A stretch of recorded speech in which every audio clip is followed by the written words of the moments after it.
Welcome to this podcast episode, She Unplugged with Amy. Amy, I have known or gotten to know as, for me, one of the communication experts. For me, that's Amy's middle name. And I just researched on her homepage, and let me just really making sure that I read that properly. So Amy says about herself, professional certified coach, trainer, speaker, and recovering predator. That's what she's calling herself. So I'm very much looking forward to that conversation. Hi, Amy. Hi, Anya. Good to be with you. So let us just start there. Predator? Okay. Yeah, it needs a little explanation. Yes, but it's eye-catching. I do have to say, so it's on two levels, very good in terms of the communication, because I read it and then I thought, what? And I read it again, and already then you capture the interest of the other person. Why are you a recovered predator? Okay. First, I'll explain this model that comes with the term predator, and then I'll give my backstory. So my sister, Pat Kirkland, who I'll add for the details of the story, is a recovering prey. Luckily, she's the taller, older sibling. And she created this model many years ago to help people communicate more effectively. And the three archetypes are the predator, the prey, and the partner. Most of the time, most of us are behaving as partners. Like right now, you and I, we're holding high respect for the other and for ourselves simultaneously, all is well. And this is where we have the most ability to positively influence others. The problem is, under pressure, stress, perceived threat, crisis, COVID, or just if we're hungry, angry, lonely, or tired, we could slip into one of those two extremes. The predator would sound like this, Anya. What part of my explanation do you not understand? You can hear idiot after. I turn straight into the prey. Interesting, yeah. And so I've damaged the relationship. Mm-hmm. You've either feel intimidated or ticked off, or both. Either way, it's not good news. The other extreme, the prey, and that's spelled P-R-E-Y. Although they're often P-R-A-Y-ing because they're usually really nice people. And they tend to hold too much respect for the other and not enough for themselves. Right. And here's what's significant about that. When we show too much respect for the others and not enough for ourselves, that can actually trigger another person, a seemingly lovely person, to become a predator towards them.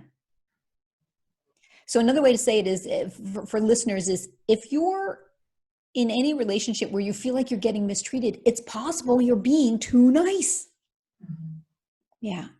And this is shown, and my sister did a great job developing it, and she identifies very specifically the body language, the voice, and the words that make us sound either too much predator or too much prey.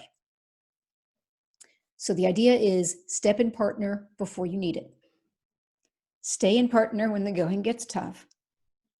And remain in partner even if you don't get what you want, because at any one of those stages, magic can happen.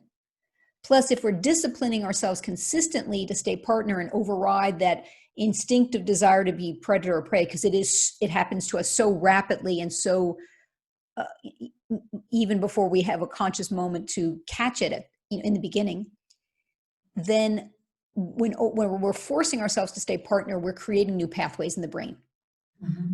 And that means we're more likely to be able to stay partner in the future. She studied this for many years in many different disciplines. One of those disciplines was improvisational theater.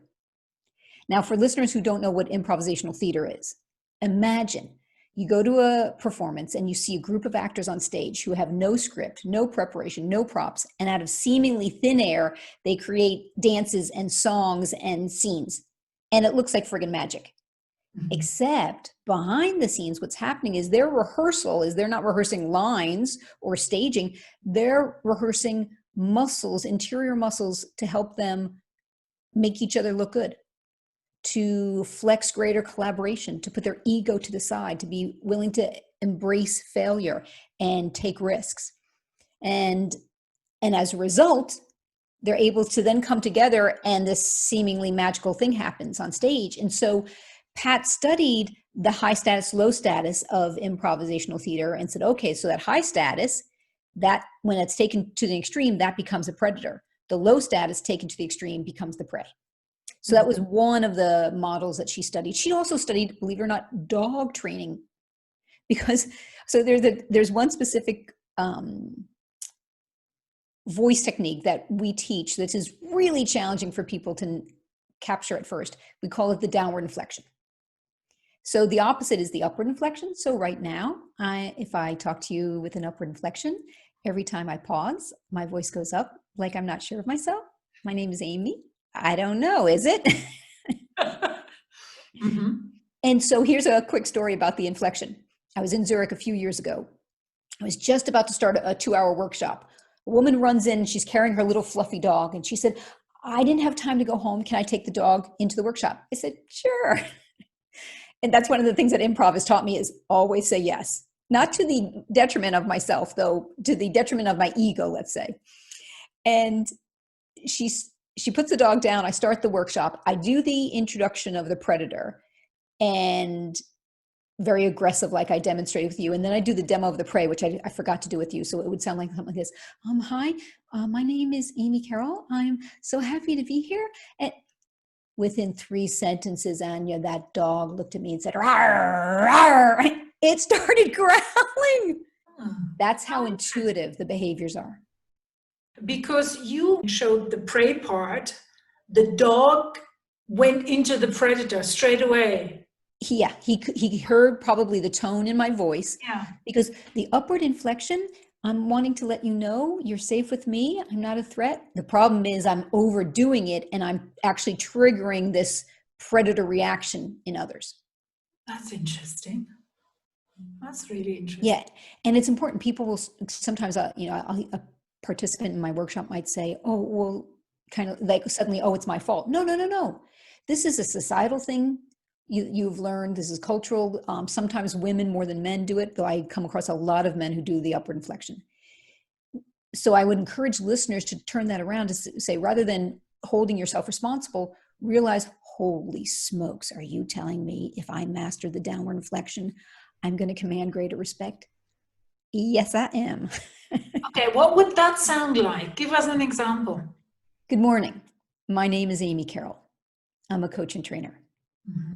I love chocolate. So you're making sure at the end of the sentence, you're really going down. You that put last syllable. the period in. Yeah. Yeah. In fact, if people want to check out, I finally wrote a newsletter and did some videos on it. I think it's newsletter number 42 on in my category on my website. So because it's really, at first, it's completely invisible. And when I coach people on it, they think I'm hallucinating, except I'm really coaching them for everyone else in the room, because they're like, oh, no, I hear it. Oh, I get it. And then after there's a tipping point and people can start to hear it for themselves, which is exciting. So now when people come to the training to you, are they already aware of their own pattern, or do you need to, I see. I try not to be shocked anymore, Anya. So I explain the model, and then I often talk to people when I'm talking one-on-one, and clearly they are showing up as a predator. Mm-hmm. And so I explain the model, and I'm, very gently say, so do you think you tend to be more predator or more prey? Oh, I'm totally prey. Really? And here's another thing. Thanks for letting me add this. Many people can flip-flop. So under pressure, like for me, and I'll go back, I'll have to answer this still, the question about why I am a recovering predator. That would be my default almost every time. Other people, sometimes they're a predator, let's say at home, and sometimes they're prey, perhaps at work. Yeah. That's a common pattern. Now, let me ask you that. I just had a conversation a week ago with somebody. And the description of the conversation at her work was clearly the other one was the predator. Yeah. But perceived her also as the predator. Yeah. Now, in transactional analysis, we have that lovely triangle. Yes. Drama triangle. And I used that to show to her, well, look, you're just going from predator to prey to predator to prey. Yep. Suddenly the manager becomes the rescuer. Yep. How do we get out of that predator prey into partner?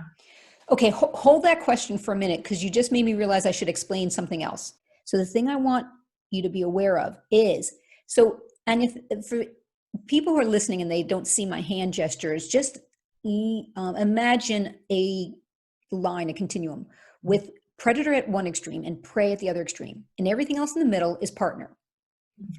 And if someone who is naturally more high likable, that's the blend of competence and likability, that's what makes partner. And they're extremely high likable, they're leaning towards the prey side. If there's conflict, they're going to go more prey, because that's their default, that's what they know, it's their strategy. And we're doing this unconsciously. And then that's probably triggering things to get worse, so they go more prey and more prey and more prey. Now they're at the extreme end of prey, except because they have value and self-worth, they are so frustrated with getting mistreated by the other, because their prey is probably triggering the other one to be more predator. They go, and they catapult from the extreme prey to the extreme predator. We call this popping, the pissed off prey. So it's not authentically predator. So they may truly feel like prey inside, because maybe when they were a kid, because of a sibling or being bullied by someone at school, maybe they truly were prey when they were younger, and they haven't updated their thinking process. And now they're actually showing up as predator, or they're popping and exploding as predator because basta, enough is enough. So that's one thing I wanted to explain to help people. Again, I don't think people should waste time. I say it and it sounds so easy. Do your best to not waste time beating yourself up. Yeah. Feeling guilty. I heard this. I listened to multiple podcasts, great interviews with Maxine and Geraldine and Betty Ann and Helen, and hearing consistently the importance of being kind and gentle with ourselves. I think a lot of listeners are like, well, if I'm kind and gentle with myself, nothing will ever get done. No, it can. Yeah, I think we agree with that. So let's see, where was I? So let's see, have you asked your question now? Let's see if I can. So the question is, how do we manage to train ourselves or to force ourselves, because it is a conscious decision, out of that game, predator-prey, into partner? Okay. It has to become a conscious decision, because right now it's completely below the surface. And you asked me earlier, when participants come into my workshops, are they clueless? Sometimes yes. Though I've gotten very clever, and I'm going to plug my book here for a minute, though there is a good reason for it. A few years ago, I used to give my book as a gift after a workshop. Now I give it as required pre-reading before a workshop. Oh my God, Anya, they walk into the classroom now with these big smiles on their face, or onto Zoom, and they're smiling like, oh, I get it. And I use that thing with the frame game and the pretend not to notice. And so their awareness just from reading the 90-minute book raises enormously, and it makes them way more coachable. So it makes my job easier, and then we can go further as a result. And then sometimes there's people who are still in the dark about, no, I'm partner all the time. Really? First step is awareness. And that's why it's so powerful for people when they read the book or they take the class. And sometimes it's excruciating for people because they're horrified. Like, here's a short story. I did way back when we used to do face-to-face trainings. Back in the days? Yeah, back in the days. It was Christmas time, 2018. And I had been it was up in Denmark delivering a 2-day intensive. The guy leaves my training all hunched over and depressed, and he walks out. He's like, thanks. And I'm horrified because I think, oh no, because he realized that he had been prey so much of his life that was what was the trigger for all of this mistreatment. And I was really concerned, like, wow, okay, that goal I didn't achieve my goal to help him move to the other side. Well, Anya, a week later, I get an email from the guy. He says, I want to let you know what happens 6 hours after your training. I thought the training ended at 5:30 at night. What would you do for 6 hours?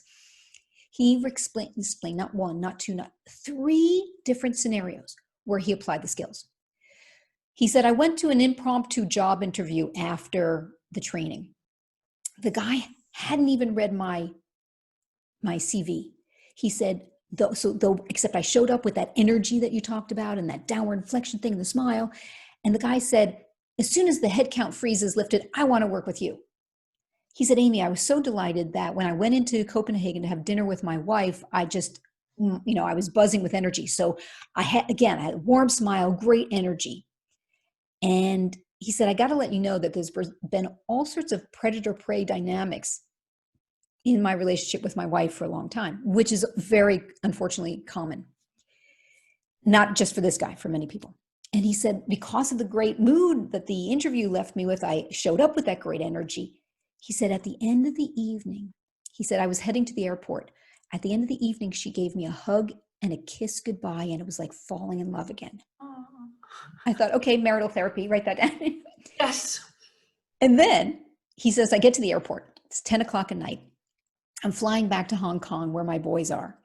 And because it's Christmas time, I had 10 kilos extra overweight in my suitcase.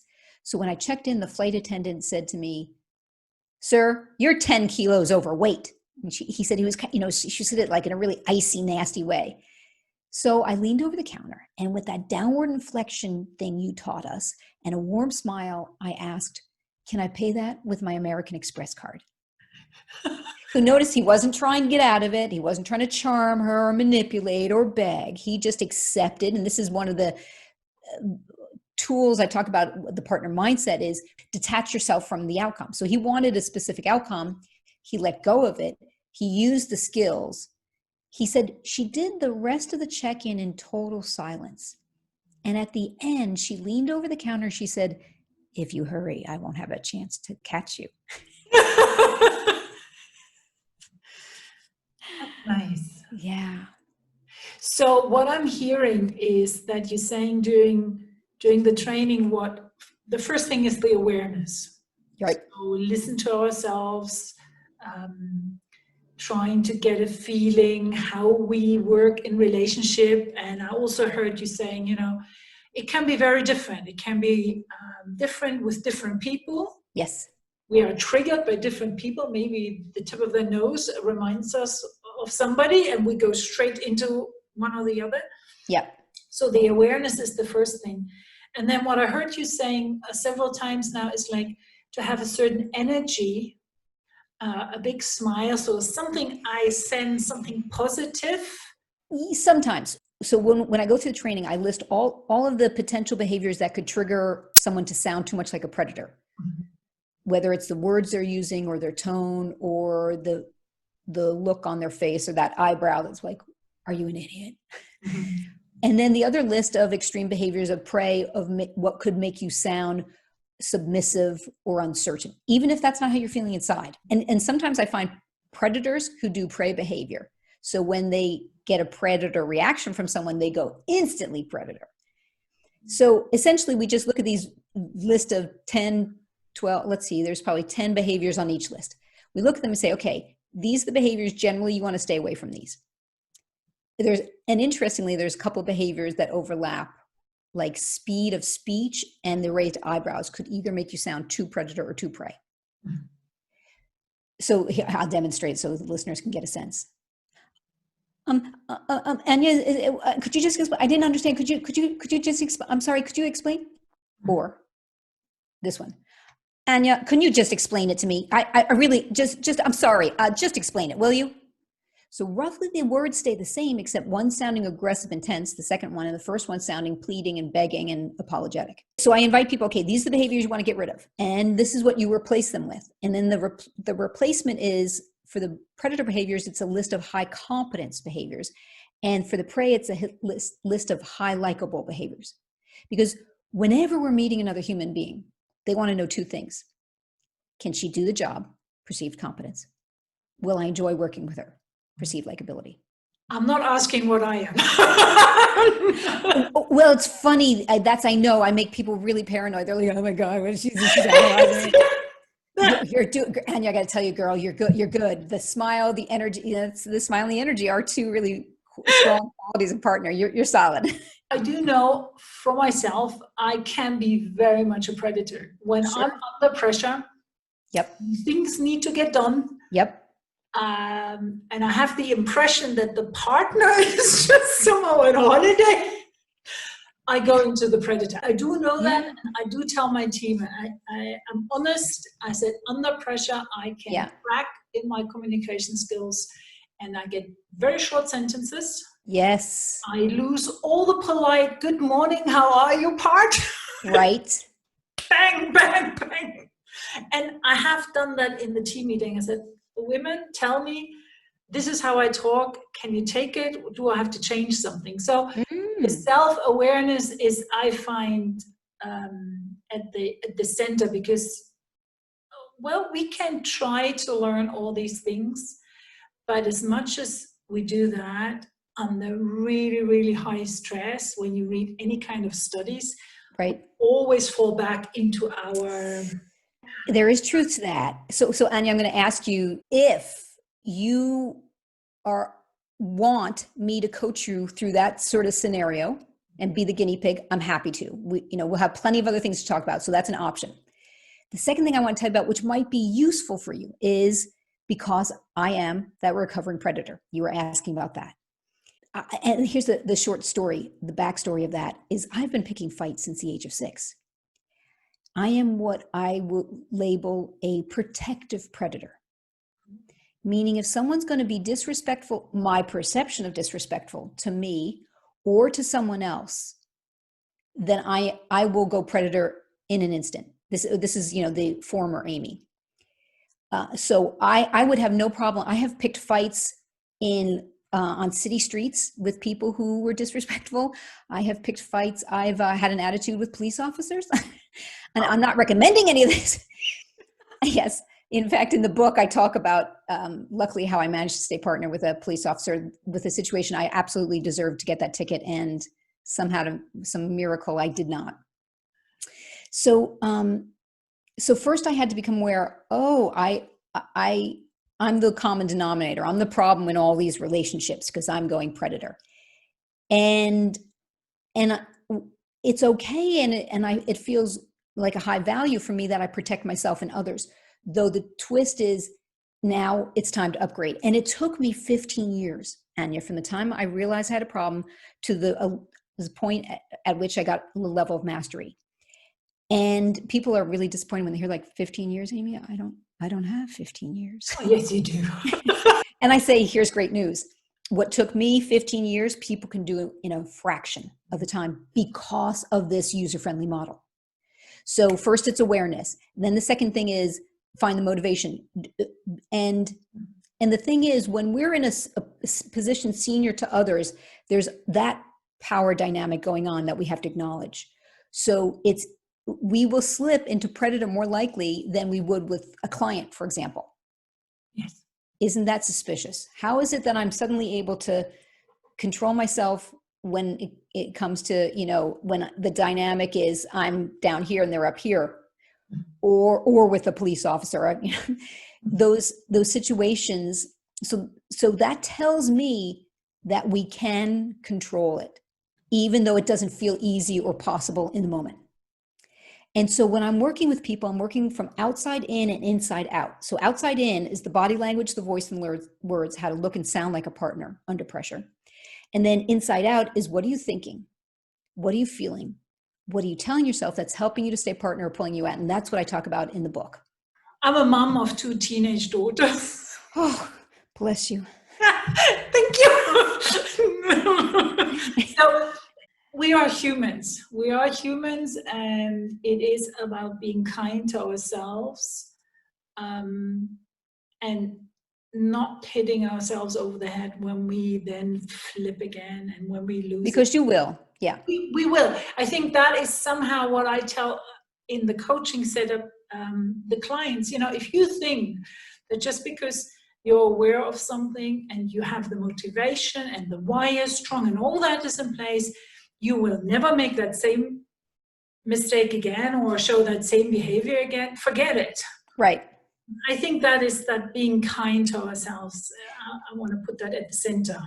Yes, thank you for saying that. And with that, a couple of thoughts. One is I bring a lot of play into my coaching and into my life because I find I'll back up and tell you that when I started my business 20 something years ago, I did one of those values assessments.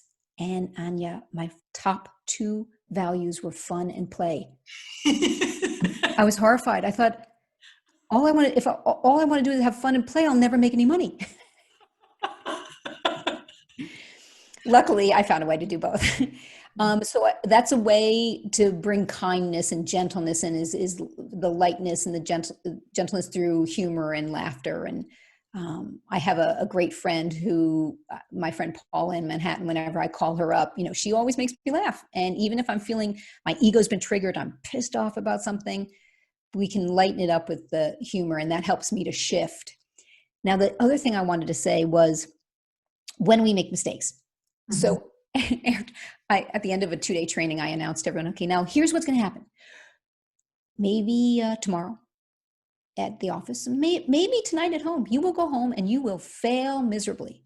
And they're like, what do you Amy, is this your pep talk? And I said, it's going to happen. So don't assume it won't. Assume it will. And when it does, as soon as you can, be kind and gentle.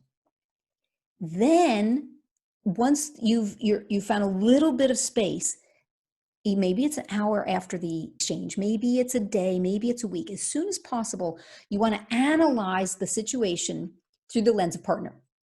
Mm-hmm. Because even though you might not be able to go back and repair or fix that situation, the benefit is when we use visualization to analyze an ideal outcome, we're creating new pathways in the brain. So what I'm inviting people to do is use their failure as a way to build stronger partner muscles.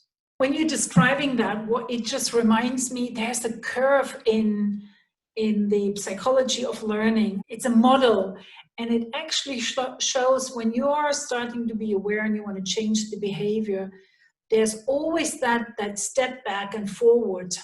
And that's part of that learning curve. Thank you. Yeah.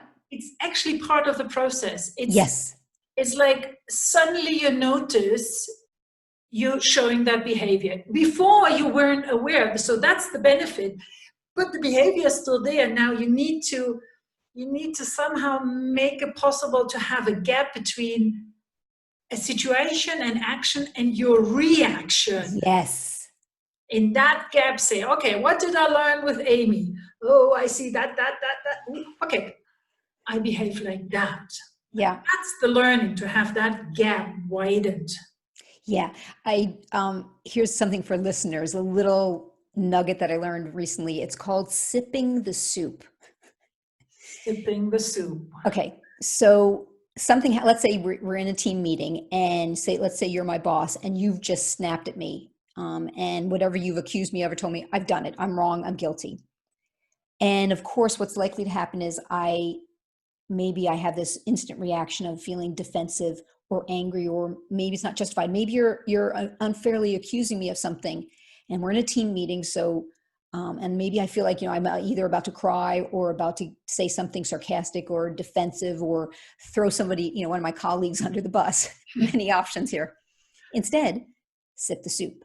So what they say is you take let's say you pretend you have you've got a pen or something in you. This is once again, when we're back in the office, so you could do this in virtually, you pretend to drop your pen, or you drop the pen. And as you're going down to pick it up, quickly inhale and then slowly exhale. Obviously I'm doing this to make the noise so people can hear it. Though you do it you don't make it obvious. What you're triggering is the vagal nerve in the back of from the bottom of your spine to the top of your head, the largest nerve in the body, which shifts you can help you go from a sympathetic to a parasympathetic state. And this will immediately start to calm the body. So I encourage people to practice doing the sipping the soup in low stress moments, so they'll remember it. So you're creating a certain pathway to create a memory or a habit rather. So they'll have that available to them. And I think that would speak directly to what you're talking about, is to widen that gap from action to response. You actually create some time. That's it. Yeah, that's it. It's what do you call that? Well, it's kind of you hitting the pause button. Without it being obvious. Yeah. You know, your team thinks, oh, she just dropped a pen. Yeah. And the exhale is actually, I mean, when you do any kind of relaxation exercises, on any kind of therapy, and I've tried a few, the exhale is always the one that relaxes you. So okay. exhale always has to be longer than the inhale. Okay, so that is right. So it's a quick inhale as you're picking up the pen, and then as you're coming back up, slow exhale. Thank you. Something I learned in being a mom is like getting out of the situation. Physically removing myself from that situation. In a team meeting, that could be we're all sitting around the table, and as soon as I do that, I get out of the situation. Yep. Yeah. So that is on various levels a very clever way. Yeah, you know, Anya, something you were saying when you're talking about your teenage girls made me think of something, and I really want to emphasize this for listeners. A lot of times people assume, if that's a word, inaccurately assume that being partner means you can't get angry or mad or frustrated or push back. And that's exactly the opposite of what I do. I teach people, I show people, I coach people how they can set strong boundaries, deliver bad news in a way that they still maintain respect for themselves and for the other. Because there are times in life when things are mission critical that you've got to push back. So I think it's really important that people understand it's not that you're always having to say yes to everything and always being sweet and polite. And people think, well, Amy, are you telling me I can't be angry? What I'm suggesting is the packaging. So like let's say, Anya, you and I are colleagues, and we butt heads occasionally and there's conflict. So let's say we've just had one of those moments. And so rather than me showing up as a predator, Anya, this is, I swear, if you interrupt me one more time, right, you're like going, oh, okay. All right. So instead I could say something like this, and I would probably have to take a break more than just, bending down to get my pen back up. And again, it might be an hour later. Maybe I come back to you a day later, a week later, even. I encourage people to go away, reflect what you want to say, make sure the packaging is partner and you're able to deliver it as a partner. Make sure you've been recently fed and watered. Right? Yeah. I had a participant tell me once, Amy, I just discovered that either she heard this recommendation, she applies it. I never have any important conversations before dinner with my husband. She said conflict has reduced significantly. That's good. Right? Now tell me how you would say that. Okay, good. Right. So I'm at my wit's end, except I've gone away for a couple of days. I've thought about it, and I'll say, hey, Anya, do you have some time later today or tomorrow to talk? There's something on my mind. So ideally, in the perfect world, I'm not even going to surprise you right now with it. I'll just, either send you an email or write you a text or ask you, would you have some time later? I wanted to talk about last Thursday's team meeting. Yeah, sure. I do. Okay, great. Okay. Fast forward the day we set a time, and hey, Anya, thanks for taking the time.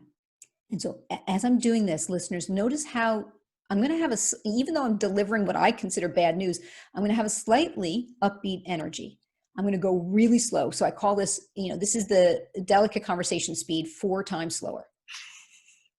So Anya, you go ahead and play that colleague that we don't get along great. And so you're not excited about this conversation. You probably know it's coming. And, I've lost my cool before. So you can embody that person. And I'm going to stay in character with this. So Anya, I wanted to talk about Thursday's team meeting because I noticed I got really frustrated. You and I have talked in the past about that we wouldn't interrupt each other or cut the other one off, or, you know, explain the project idea until the other one, in this case, I wanted to explain it, and you jumped in. I am guessing you were probably enthusiastic about it, though you went and you took the whole idea and explained it to our boss, and I was so frustrated. So that's what I wanted to tell you. For start, again, you go away and you think about it. Yes. I always tell people in teams also, make sure you actually have some communication rules in place in the team, because you in your feedback to me referred to that we had agreed on some rules. And Right. I find that really important, that teams are clear on the values they share, and how those values show up in their behavior, if it's now in a conflict or in a communication, whatever. And they build basically some behavior rules that they say, okay, for Brilliant. example, we don't interrupt each other. Yeah. Or if we mess up, we come and try to have an open conversation about it. Right. This is what I'm getting. Yeah. So let's leave this role play and rewind, 3 months before, when we had that conversation. You're right. I would say, hey, I'm noticing sometimes when we're in meetings together, we're speaking over each other. Because it would be important for me to take responsibility if I thought I was doing that as well. I'm feeling from frustration because I really want to be able to show the value that I'm providing, and I want the boss to hear that. Mm-hmm. And so this will take time for me to have figured this all out. So now, and this is coming from nonviolent communication, you're probably guessing. And then that fourth step is, so Anya, here's my question. Would you be willing to resist the temptation to interrupt me or speak at the same time as me until I've expressed my idea? Maybe check in with me. And then you would say, most likely reasonable risk, yes. I'd say, okay, great. And then I don't finish it there. There I say, okay, great. I really appreciate that. And Anya, in case you accidentally do it again, is it okay if I check in with you? Yeah. All right. So that last sentence, I call that the safety net, because that speaks to what we talked about earlier. Human beings are human beings. And we make mistakes and we screw up, and it's a back, forth, back, forth, back, forth. So even though I know that, I still get to be frustrated, except I go back, I reflect, I think about what I want to say to you. And then also, did you notice how slowly I went in the role play, and how there was a little bit of lightness in my voice? And then there was a little bit of playfulness when I was like, I'm so frustrated. So I'm guessing you didn't feel defensive or aggressive. I couldn't stay. I mean, I really thought, well, how could I play that in a way that it would be real? The only argument that came to my mind is, God, Amy, you talk so slow. When we are describing a project and I'm excited, you're going at the speed of a snail. I just sort of like, woof, and that was the only argument that went through my head. Okay, great. So let's say you say that. So my job is to listen and go, Anya, you're right. I have been accused of that by more than one person. In fact, I know I also give too much detail. Yeah. All right. So now, because I've gone slow, and my job is to not show I'm getting defensive. Even if I feel defensive inside, my job is to shut my mouth and listen when it's your turn, the smiling, the nodding. And if there's truth to that, to be able to name it, acknowledge it, agree with you if there's truth to that. Because boy, that vulnerability, as scary as it might feel, is huge for bonding us and showing transparency and honesty. And then I add one more piece of dirty laundry. I give too much detail. If I knew any of that about me, the irony is that we would probably feel much more bonded and closer with each other after this exchange.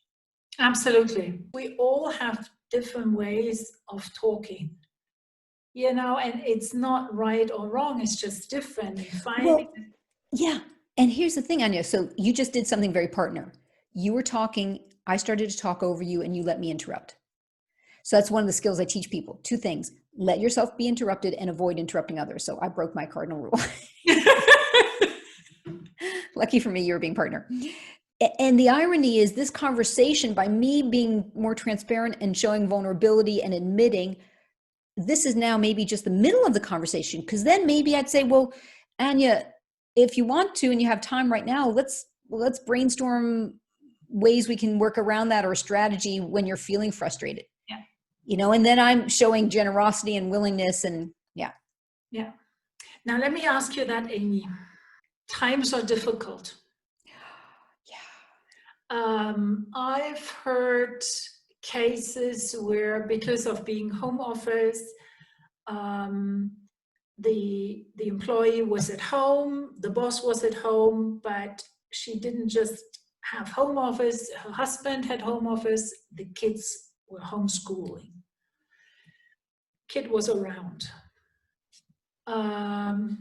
The manager, so the boss, got first time very predator in a way of, can you make sure that we have more quiet next time when we talk?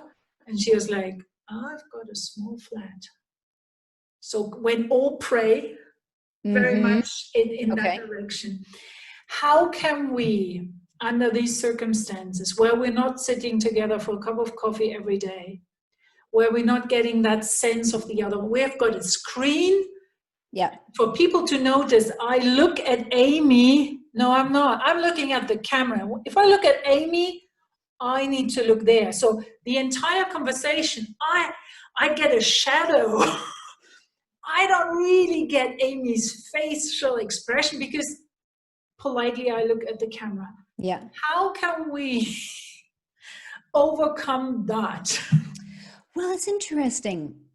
I've been analyzing that a lot because I'm teaching a lot of online courses with how to for people to show up with leadership presence and gravitas, and running meetings and dealing with conflict and such.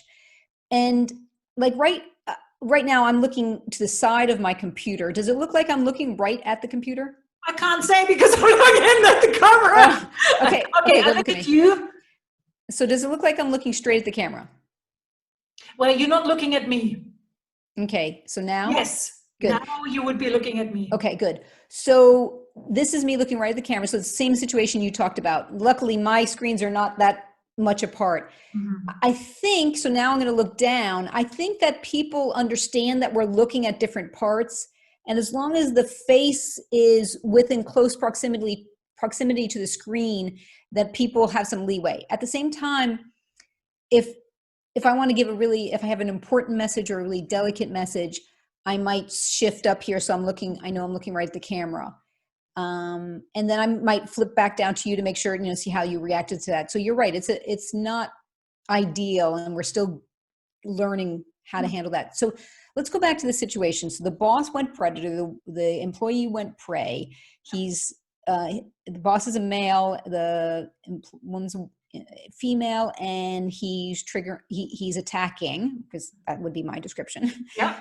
Her being unprofessional. Mm-hmm. Right. So what's your question behind this? Because I could say a couple of different things. My question behind it is, how can we, under these circumstances, we're at home, we're under stress, kids running around. Yeah. Kids are annoyed, partner is annoyed, we are annoyed, boss is annoyed. How can we remain partner? And especially, I come back to what you said earlier, Amy, not be walked all over. I want to be a respectful partner to my manager. Yes. And still tell him, no, that's not okay the way you're treating me right now. Yeah. Okay. So there's 2 ways to approach this. One is, I'm going to make some assumptions about that scenario, which we don't know if it's true or not. I believe she's been showing up as prey with him. And so he knew he could unconsciously just go on the attack like that without a second guess. If that was his colleague, if that was his boss, would he do that? Okay. So that speaks to the positional power that I talked about earlier. And so like for me as a business owner, I got to check my ego. I don't get to even though I still slip sometimes, I don't get to misbehave because I'm the customer or because I'm the boss. And my job is to keep pushing myself so I can stay partner no matter what the situation is, not just because someone has power over me. So my first job in this, if I was coaching this woman, the first thing I would do is get her to start showing up as a partner to her boss. And that would be, how is she sitting? How is she speaking? Is she over apologizing? So one of the newsletters on my website, I think it's number 7, about not over apologizing. Because prey tend to do that. We do it more with someone who's in a higher hierarchical position. So I'd get her to replace sorry with thank you. Thanks for your understanding. Thanks for your patience. Thanks for the explanation. It's bizarre and it works. The next thing I would do is probably have her speak louder and slower. I'd make sure she was doing a downward inflection. I'd make sure she's not doing any noises between her words. A lot of people say, oh, Amy, I'm speaking English as a second language, so that's why I do that. Nope. I say, okay, say it to me in Turkish, or say it to me in Italian, or say it to me in Lithuanian. And sure enough, those little filler sounds are there. Yeah. So what it is discomfort with silence. So I tell them, practice doing the downward inflection, because that will get you to feel more comfortable. It calms the brain down a little bit. So your job is to pretend to be comfortable with silence. So I would have her work on all of those behaviors to project herself with greater gravitas and confidence. And it's going to be scary to do that with the senior person. And I also warn people, I say, if you've been in a predator-prey dynamic where someone's been a predator and you've been the prey, now you're going to raise your partner behaviors.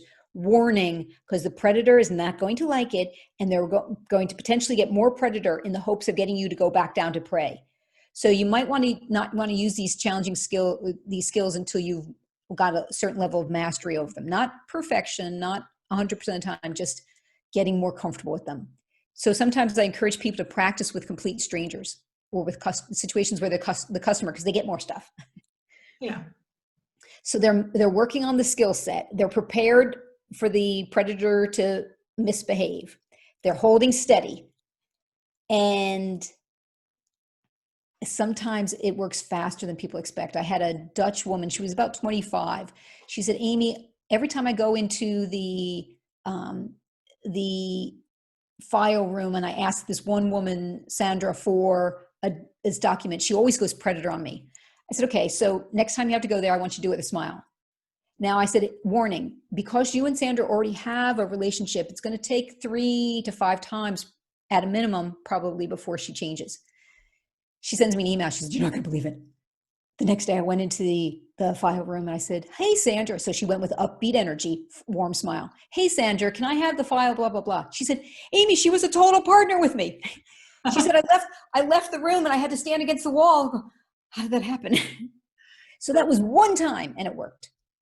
I know from some video presentation work, there the coach told me, usually you should stand, if you're standing in a meeting. I mean, Yes. Even now on Zoom, my husband has one of those nice desks that, he can raise up. So he's standing.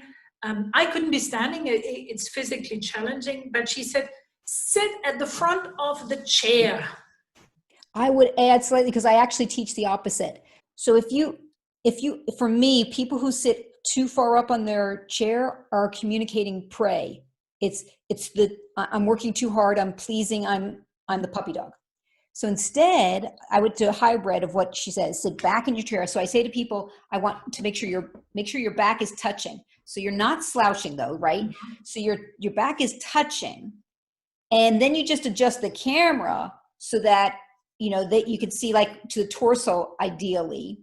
And then you're gesturing, and that's another thing that helps people look and sound confident, sure of themselves. So that's what I generally encourage people to do.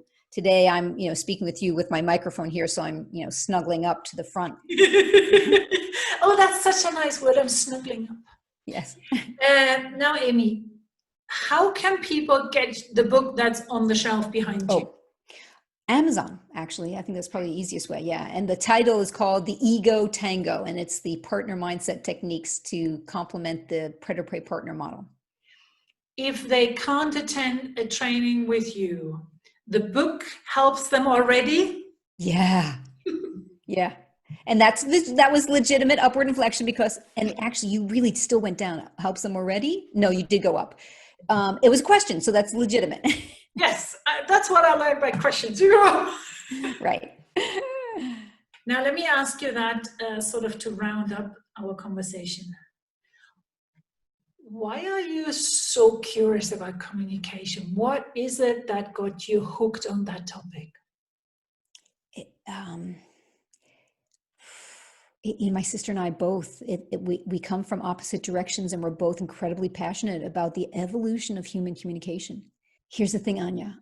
I'm convinced that when we step out of the predator-prey dynamic, which is the old way of thinking, Einstein said we can't solve the problems we face the same level of thinking we were at when we created them. And I think we created a lot of our problems globally in a predator-prey dynamic.